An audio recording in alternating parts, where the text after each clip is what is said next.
नमस्कार दोस्तों, मैं उत्कर्ष कुमार हूँ।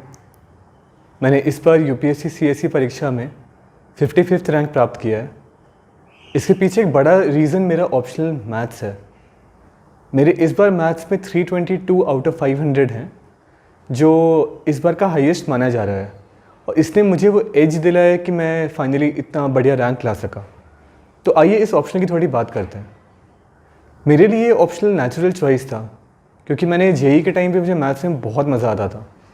तो मेरे लिए एक फ़न सब्जेक्ट है, जो एक बहुत ही बढ़िया ब्रेक बन जाता है बाकी जीएस की तैयारी से, जो थोड़ा मोनोटोनस हो सकता है। इसके अलावा मैथ्स में बहुत ही बढ़िया नंबर आते हैं।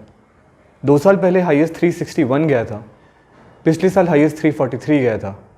इस साल थोड़ा कम गया हाईएस्ट, लेकिन फिर भी ये बाकी ऑप्शंस कंपैरिजन में सबसे ज़्यादा है। तो अगर आप मैथ्स लेते हैं तो आपको ये काफ़ी बड़ा एज मिल सकता है। पर एट द सेम टाइम इसका सिलेबस काफ़ी बड़ा है। आपको इसको कवर करने में 8 से 9 महीने लग सकते हैं, और ये बाकी जीएस से इसका ओवरलैप नहीं के बराबर है। और अगर आपको मैथ्स का फाउंडेशन नहीं है, अगर आपको कंफर्टेबल नहीं है, तो हो सकता है आप पेपर में कुछ नहीं लिख पाएँ उन क्वेश्चंस में। तो उस तरह से थोड़ा सा बाइनरी ऑप्शनल है ये। लेकिन अगर आपको मैथ्स से थोड़ा कंफर्ट लगता है, मुझे लगता है आपको ये डेफिनेटली लेना चाहिए, क्योंकि जो कारण मैंने डिस्कस किए हैं उसके कारण से। ऊपर से ईयर ऑन ईयर जैसे जैसे आप प्रैक्टिस करेंगे, आपका परफॉर्मेंस इंप्रूव होना ही है, क्योंकि सिलेबस वही है, करंट अफेयर्स बेस्ड तो है नहीं है। तो इन कारणों से मुझे लगता है मैथ्स एक काफ़ी गेम चेंजिंग ऑप्शनल हो सकता है, अगर आपका कंफर्ट लेवल इसमें है तो। इसमें कोचिंग का रोल भी लोग पूछते हैं। मेरे हिसाब से अगर आपको मैथ्स में थोड़ा कंफर्ट लेवल है तो आप खुद से पढ़ाई कर सकते हैं। आप अपने खुद के पेस पर पढ़ाई करेंगे, आप प्रैक्टिस खुद से करेंगे, आपका काफ़ी टाइम बच सकता है। लेकिन अगर आपको कंफर्ट लेवल नहीं है, अगर आप थोड़ा बेसिक से पढ़ना चाहते हैं, आप प्लीज़ कोई कोचिंग ज्वाइन कर लें। आईएमएस के क्लासेस काफ़ी अच्छे माने जाते हैं इस लिहाज से।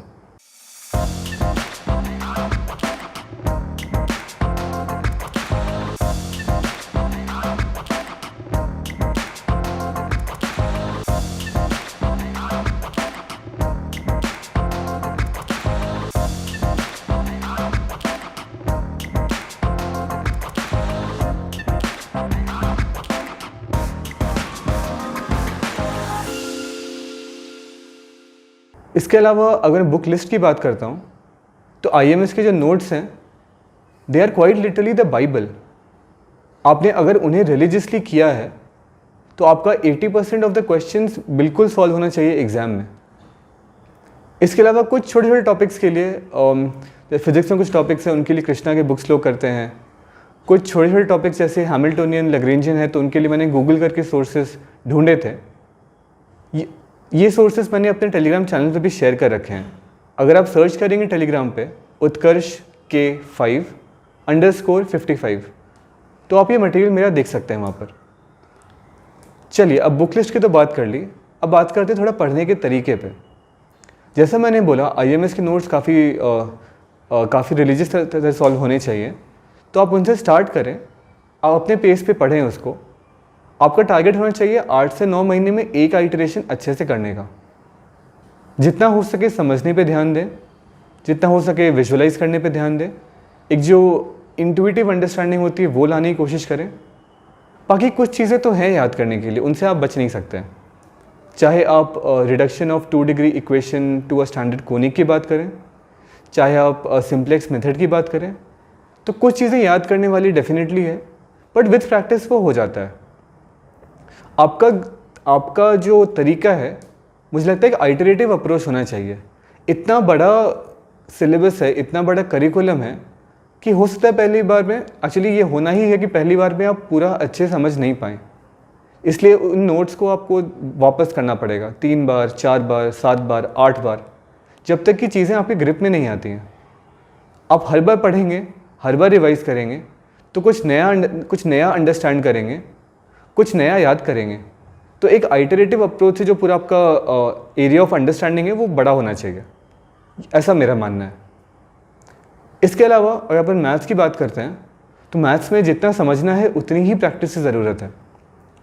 मेरे फर्स्ट अटेम्प्ट में उतनी प्रैक्टिस नहीं कर पाया, मेरे फिर भी अच्छे खासे 303 नंबर आए थे फर्स्ट अटैम्प्ट में। और इससे मुझे इतना पता चल गया था कि ये ऑप्शनल में डेफिनेटली मेरा स्ट्रॉन्ग पॉइंट बन सकता है। तो जब फर्स्ट इंटरव्यू के बाद लॉकडाउन लगा था, 3 महीने हम लोग सब रिलेटिवली फ्री थे।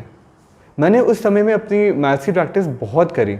मैंने पूरे नोट्स अच्छे से एक एक क्वेश्चन लिख लिख के सॉल्व किया, हर एक थ्योरम के प्रूफ्स देखे। तो जब प्रीलिम्स हो रहा था, प्रीलिम्स के बाद का जो पीरियड था, मेरा ऑप्शनल ऑलरेडी मेरी ग्रिप में था।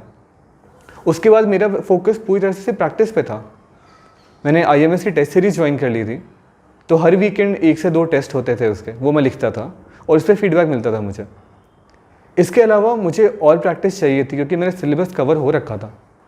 इसके लिए मैं हर रोज़ सुबह में 1.5 घंटे में आधा एक टेस्ट सॉल्व करता था। इसके लिए मैं IMS की ही पहले पिछले 2-3 सालों की टेस्ट सीरीज़ उठाई मैं, और हर रोज़ आधा टेस्ट मैं खुद से लगाता था 1.5 घंटे में। क्योंकि मैथ्स ऐसा सब्जेक्ट है कि आप खुद से इवैल्यूएट कर सकते हो, आप खुद से समझ सकते हो आपने सॉल्व ठीक से किया या नहीं किया। तो ये चीज़ एक्सप्लॉइट होनी चाहिए। इस चक्कर में जब मेरा सेकंड अटैम्प्ट था, मैंने सब मिलाकर के कुछ 30 से 35 टेस्ट सॉल्व किए थे। इससे कॉन्फिडेंस लेवल जो बनता है वो काफ़ी अमेजिंग होता है।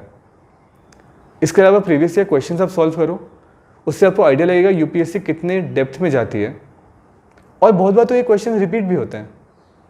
तो अब आपको absolutely PYQs previous year question अच्छे से सॉल्व करने चाहिए। स्पेशली कुछ ट्रिकी टॉपिक्स जो हैं स्टैटिक्स और डायनेमिक्स वाले और पार्शियल डिफरेंशियल वाले, स्पेशली जो 2 डिग्री इक्वेशन होती हैं, method of separation of variables वाले, तो ये सारे अगर आप PYQs कर रखें तो आपका एक अच्छा इंट्यूशन बन जाता है।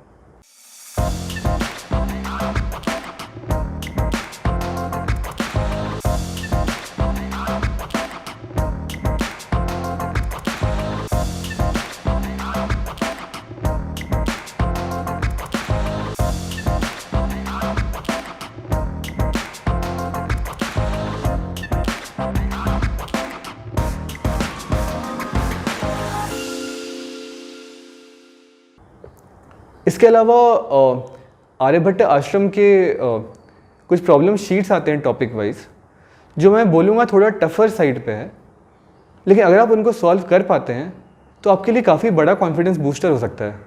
मैंने कुछ सिलेक्टेड टॉपिक्स के लिए वो किया था, जैसे complex, linear algebra, partial differential, और ये मेरे लिए काफ़ी फ़ायदेमंद साबित हुआ था। तो सब मिलाकर के अगर आप मैथ्स ऑप्शन लेते हैं, अपना टाइम देते हैं, थोड़ा एफर्ट करते हैं, तो मुझे लगता है आप काफ़ी बढ़िया नंबर पा सकते हैं। कुछ लोग स्केलिंग फैक्टर की बात करते हैं, तो चूँकि मैथ्स इतना हाई स्कोरिंग है तो उसमें स्केलिंग की ज़रूरत है ताकि बाकी ऑप्शनल से आप बराबर कर सको। नॉर्मली 0.7 से 0.8 के बीच स्केलिंग फैक्टर होता है। पेपर 1 में ज़्यादा होता है, पेपर 1 में मार्क्स ज़्यादा कम होते हैं क्योंकि अल्टीमेटली वो ईजियर है। पेपर 2 में स्केलिंग थोड़ी कम होती है। इस बार स्केलिंग थोड़ी ज़्यादा मानी जा रही है क्योंकि इस बार मेरी तैयारी बहुत अच्छी थी। मैंने घर आके आंसर की वेरीफाई किया था, तो कुछ 440 मैंने सही अटेम्प्ट करे 500 में से। कन्वेंशनल ईयर्स के हिसाब से इसका मतलब 335-340 होना चाहिए था, लेकिन मुझे 322 ही दिए गए इस बार। तो मुझे लगता है थोड़ी स्केलिंग इस बार ज़्यादा हुई है, लेकिन फिर भी अगर आप देखेंगे तो मैथ्स के नंबर बाकी ऑप्शन से कहीं ज़्यादा हैं, तो ये फिर भी काफ़ी बढ़िया चॉइस है। तो इन शॉर्ट मैं इतना ही कहूँगा, आप नोट्स को बार बार पढ़ें, बार बार रिवाइज करें, बार बार प्रैक्टिस करें, और जितने हो सके उतने टेस्ट लगाएं ताकि आप खुद के वीक एरियाज आइडेंटिफाई कर सकें, उन पे काम कर सकें। आपका पेपर 3 घंटे में आराम से फिनिश होना चाहिए। पेपर 1 तो इनफैक्ट मैं बोलूँगा आप 2 घंटे 30 मिनट, 2 घंटे 40 मिनट भी ख़त्म कर सकते हैं अगर आपने जेन्युइनली एफर्ट लगाया तो।